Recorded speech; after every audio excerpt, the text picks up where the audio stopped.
My friends at ezCater are workplace catering pros, helping you find food for everything from daily employee meals to staff meetings and special events. Visit ezcater.com/leaderassistant to find out more. Hi, I'm Jennifer Chamberlin, and today's leadership quote comes from John Quincy Adams, and it is, "If your actions inspire others to dream more, learn more, do more, and become more, you are a leader."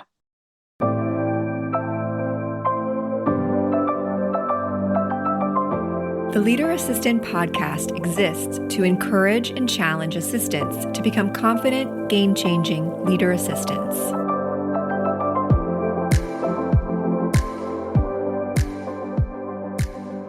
With so much on your plate, wouldn't it be nice if ordering food for the office were easy and reliable? My friends at ezCater are workplace catering pros, helping you find food for everything from daily employee meals to staff meetings and special events. With ezCater's network of over 100,000 restaurants nationwide, you'll have a huge variety of options near you for any group size, dietary need, or budget. Your food arrives on time as ordered, all supported 24/7 by ezCater's team of experts. Visit ezcater.com/leaderassistant to find out more. Hey friends, welcome to the Leader Assistant podcast. It's episode 221. You can check out the show notes for today's episode at leaderassistant.com/221, leaderassistant.com/221. And today I am speaking with Jennifer Chamberlin. Jennifer is the founder of virtual assistant organization called My Bilingual VA. And Jennifer, welcome to the show. Thank you. I'm so excited to be here and so excited to be talking to you. Likewise. So tell us, where are you in the world? So I'm based near Paris in France, which is where I've been since 1999. Awesome. And I see in your bio, you had a fun first full-time job, or at least I'm assuming it was fun. You can tell us all about it, but something about Disney, is that right? Yeah, absolutely. So I think that you can hear from my voice that I'm British. So I was born and raised there. And then came to Disneyland Paris to work in 1999, and so I worked there for 2 years. Nice. How was it? Was it magical? Was it just a job? No, it was amazing. It was my first full-time job ever, and I'd never actually been to Disneyland before I got there. So I saw it from the backstages before I saw on stage, which is kind of a strange way to do it because I think most people probably go on stage first. But no, I was so excited to get there and really excited to work there. And just, the idea of working somewhere where it's a happy place and people go there for happy times. I just loved it. And I was really lucky because they just allocate you to work where you're working. You don't get a choice. And so when I got there and I found, the first thing was that I was told I was going to be working 50% on attractions and 50% on food. And the stroppy teenager in me at that point turned around and said, "I'm not doing food. I don't want to work in food. I didn't come to work here, work in food. That's not why I left my country." So they said, "Oh, okay, you can do 100% attractions. That's fine." And then I found out that I'd been allocated to Big Thunder Mountain, which is obviously one of the coolest rides in the park, and everybody loves it.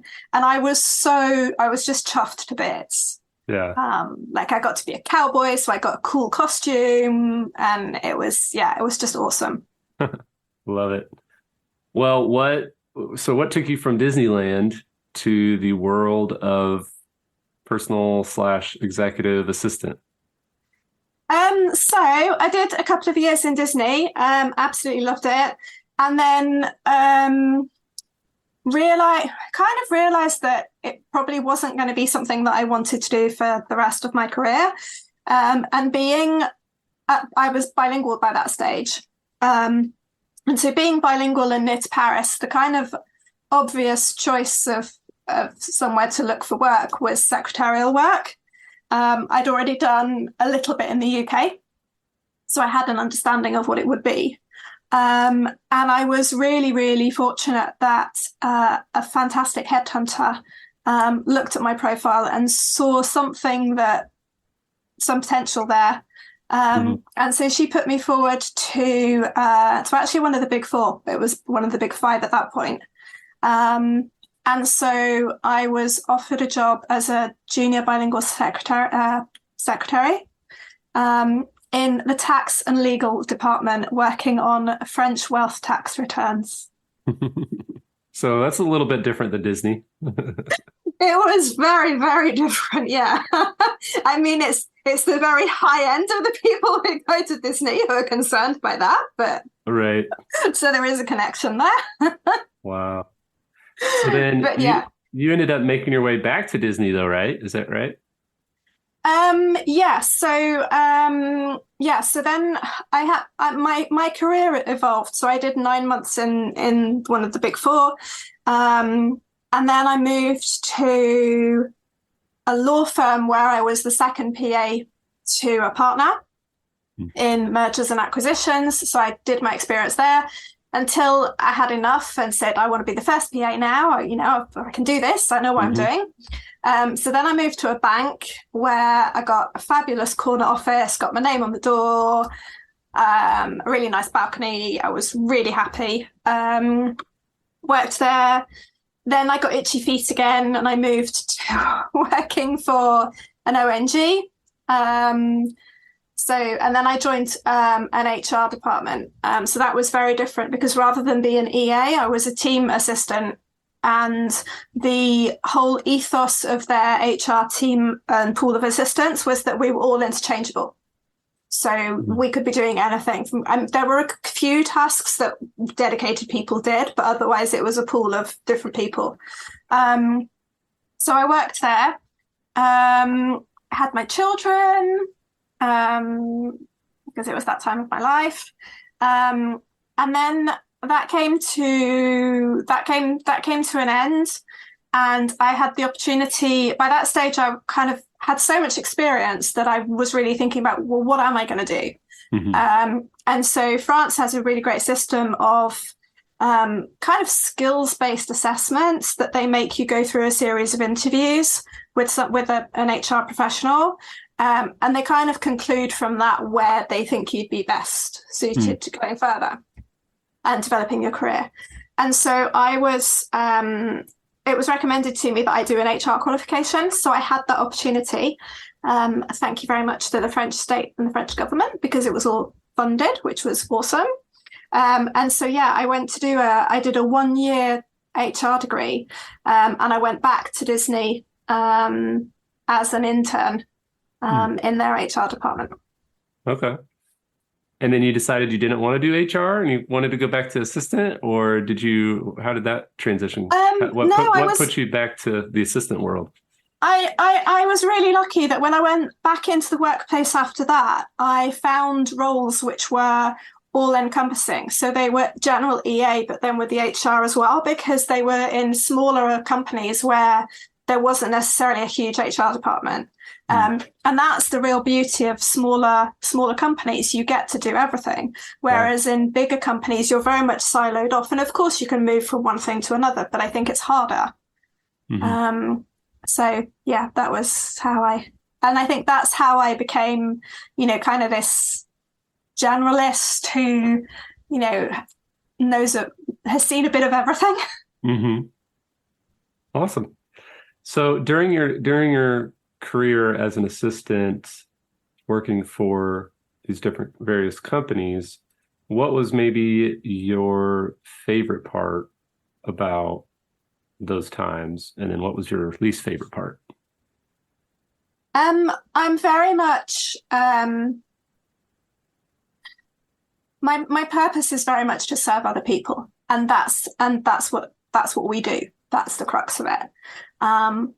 We're not here to be in the limelight. We're here to support the other people who are. and to do, to make their lives easier. And that's still very much the core of who I am. So, making their life smoother, whether it's, the general EA things or whatever it is that they need, that we're there to find a solution. So that's definitely it. And then things like making connections and meeting people and tying the knots, basically. That's definitely what I enjoy. I think now, after 7 years of being a sole trader and working from home, I wouldn't go back to an office. Yeah. So your least favorite part was going into an office? Oh yeah, absolutely. No, I mean, the commuting, and that's why I launched my own business, because when my previous post, my last position ended, I had the choice of going back into Paris for work, and the idea of commuting again and being out from 7 a.m. till 7 p.m. and I had young children at the time was just, no, I really don't want to do that. Yeah, I am on the same train as you. I like the work from home life, definitely. So okay, so then you didn't want to go back to the office.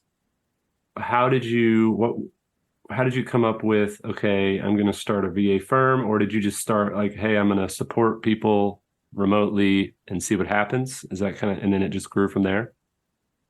It was really incredible, because I was very much the corporate EA. That's what I'd always done. I'd always worked in an office, and I like even the very sense of an EA for me was somebody who's in the office with the people they're working for. And so but I've always been the EA that gets out there, networks, makes connections, gets involved in training, reads the magazines, follows, people like you and Lucy Brazier, et cetera. And so, so I was in some EA groups, and in one in particular where they were talking about a virtual assistant, and I had this gut corporate reaction to it. What on earth is that? How on earth is that possible? But anyway, I said, I'm hearing this a lot, seeing it around a lot, no idea what it is. Does somebody want to talk to me and explain? And so I was very fortunate that it was a Sunday morning, and I ended up on a phone call with Amanda Johnson, who's one of the UK's best VA coaches. And she literally spent an hour on her Sunday morning, knowing that she has a family, etc., and talking to me that she didn't know from anyone, and explaining what it was and how I could do it. And literally after an hour, I left and thought, you know what, I could do this. It sounds like something I'd like to try. So yes, that's where it came from. Wow. And that was April 2016. Wow. So then you started supporting and did you have multiple clients by yourself to start? How did that develop?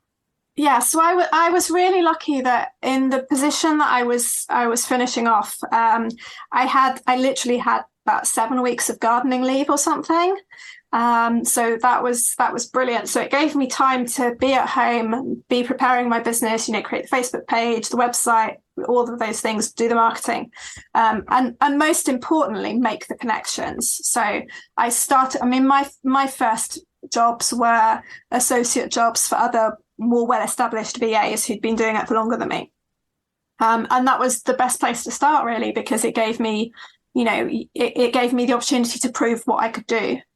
And then it just snowballed from there. And then I got my own clients, and then it grew, and yeah. Nice. So when did you say, all right, I got to get help? Like, I got to hire a team? So that came quite early on. I remember that I was doing a task for a client, which was just some, data scraping or something, filling in an Excel sheet or something from websites. And I was sitting there, and I realized, I could pay somebody else to do this. I don't need to be doing this. And I've got 100 other things on my to-do list that I could be doing.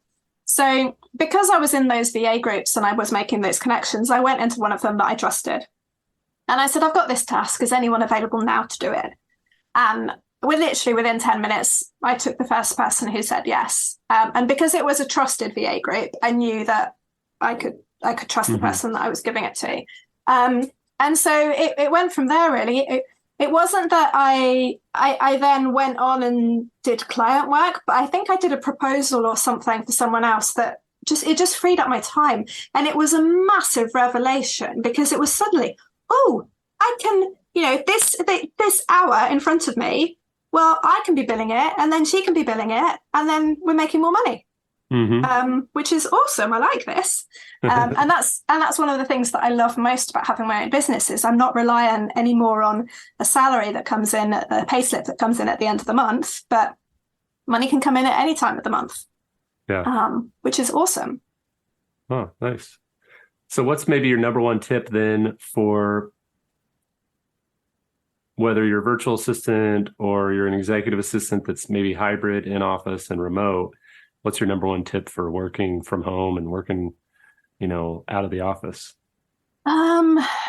Be super organized, I think.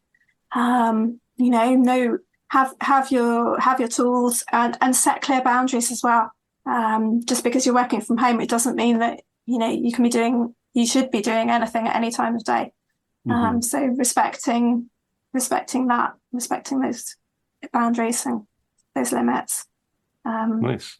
I think, and communication is always the thing. I mean, that's one of the things I say about my years of self-employment. It's that I don't think I've ever had a day where I haven't spoken to somebody, which is insane, but that's just the way it is. Even if I haven't physically spoken to someone, I've had a connection, a written connection. So that's one of the biggest eye openers as well, is how I've just had to embrace all these new tools that, 7 years ago, I was like, I wasn't going to touch them. I can remember my mum saying, oh, we should use Skype and I'll be able to see you. And I was just, no, really not keen on that. And then, now it's like second nature to talk to people over Zoom, and it's the most natural thing in the world.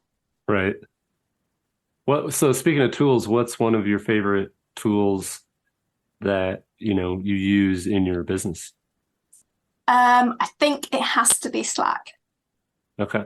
Slack. I love Slack. It's such a great communication tool. It's really, it keeps everything in its place. I like it because with my team, we can have the general channel where everybody sees what's going on. You can make those as fun as you like, which is really nice for corporates as well.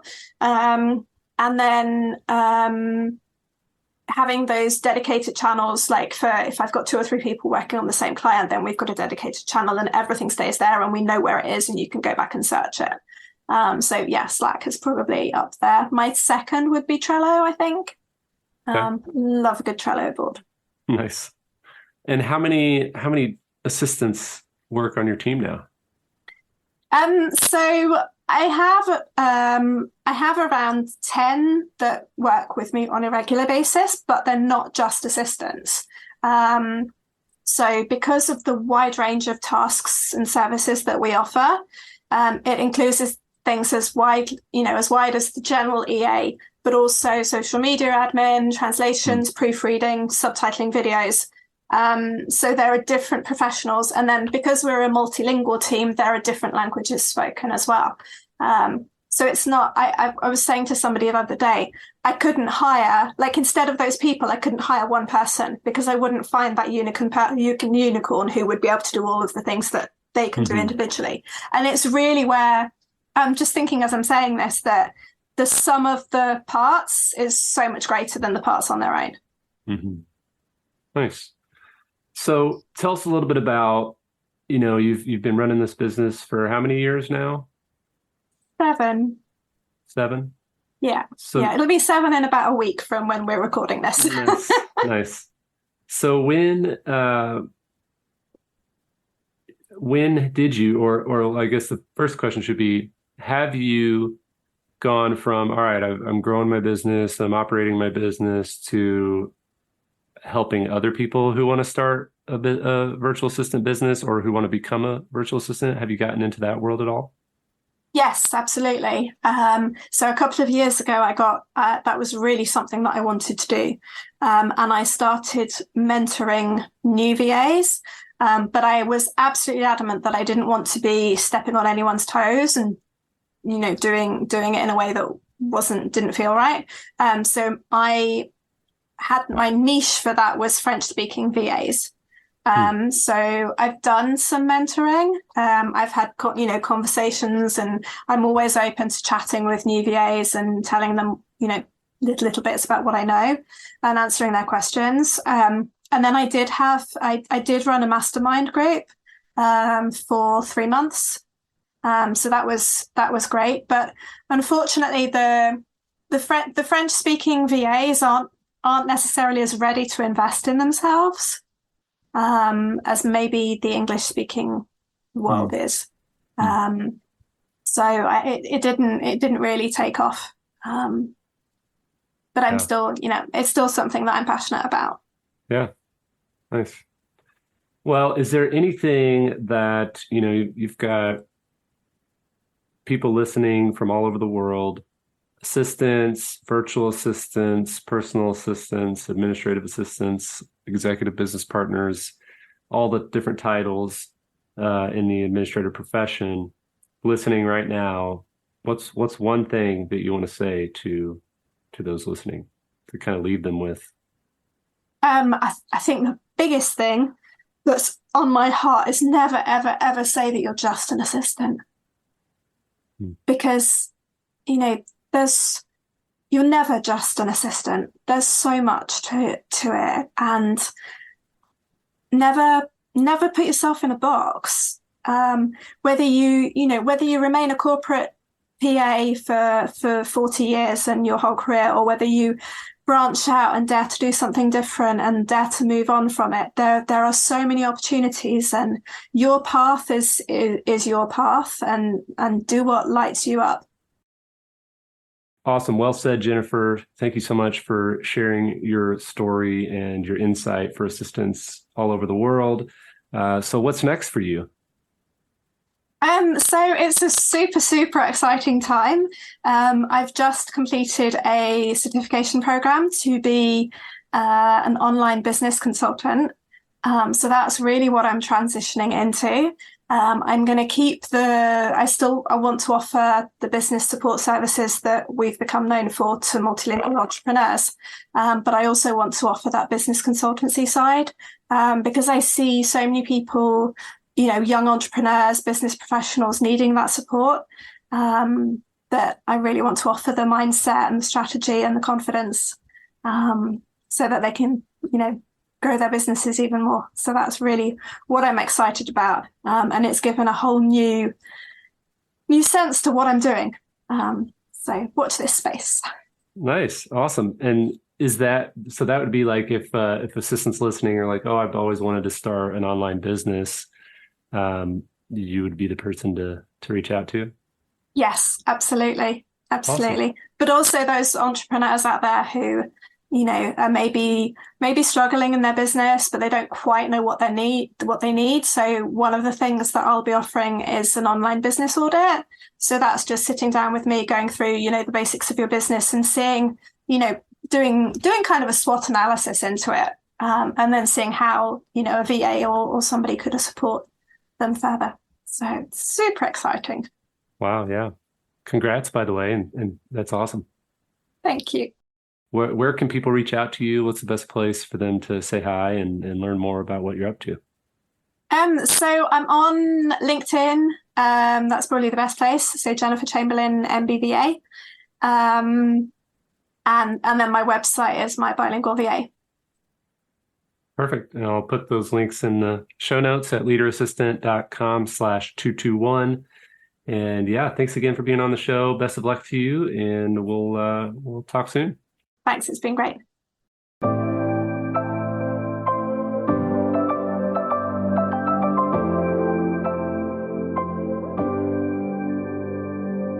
Please review on Apple Podcasts.